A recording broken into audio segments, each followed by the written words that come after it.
भारतीय संविधान का अनुच्छेद 110 धन विधेयक मनी बिल एक व्यावहारिक उदाहरण के साथ।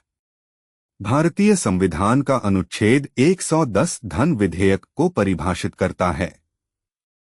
यह अनुच्छेद बताता है कि किन विधेयकों को धन विधेयक माना जाएगा और किन विधेयकों को नहीं। यह समझना महत्वपूर्ण है क्योंकि धन विधेयक को पारित करने की प्रक्रिया सामान्य विधेयकों से थोड़ी अलग होती है। अनुच्छेद 110 क्या कहता है?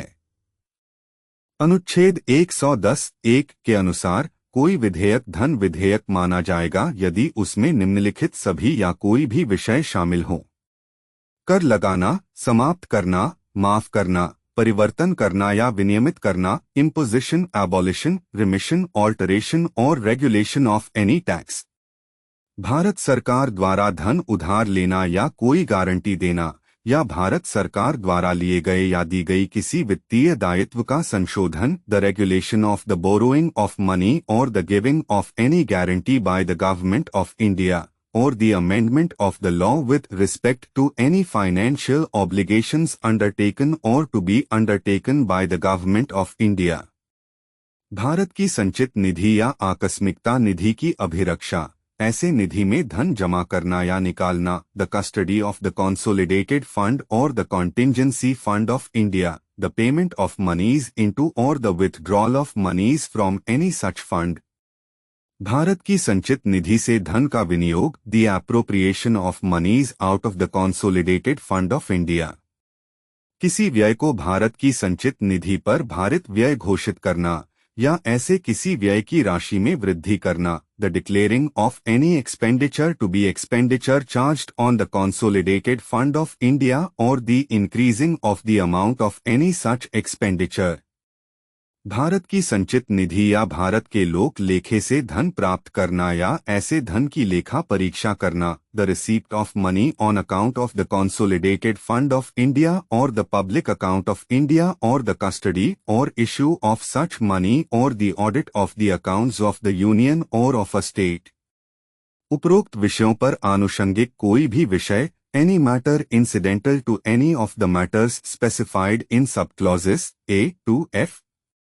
अनुच्छेद 110(3) महत्वपूर्ण है यदि कोई प्रश्न उठता है कि कोई विधेयक धन विधेयक है या नहीं, तो लोकसभा अध्यक्ष का निर्णय अंतिम होगा।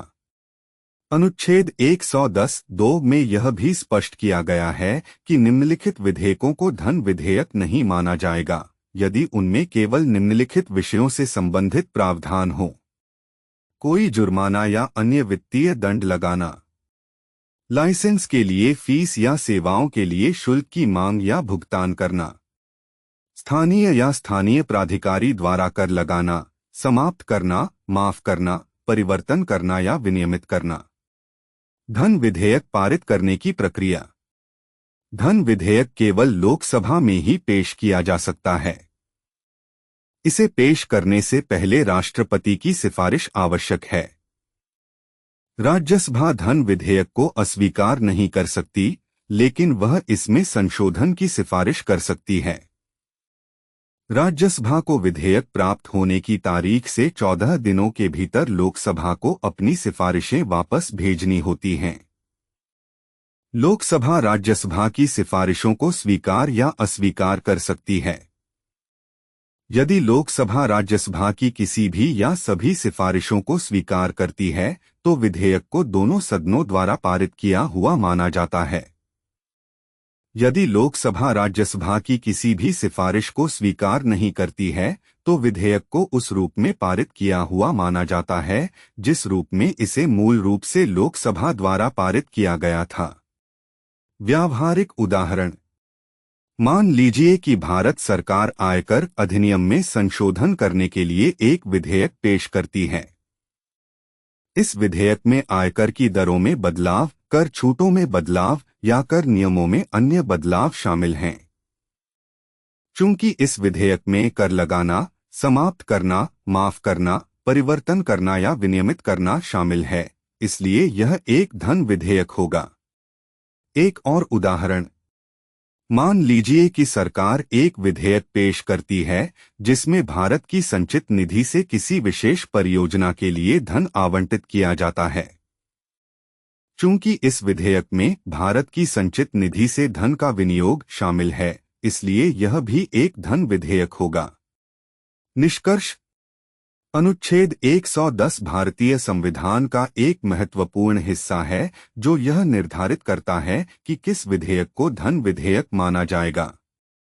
धन विधेयक पारित करने की प्रक्रिया सामान्य विधेयकों से अलग होती है और इस प्रक्रिया में लोकसभा को राज्यसभा की तुलना में अधिक शक्ति प्राप्त होती है।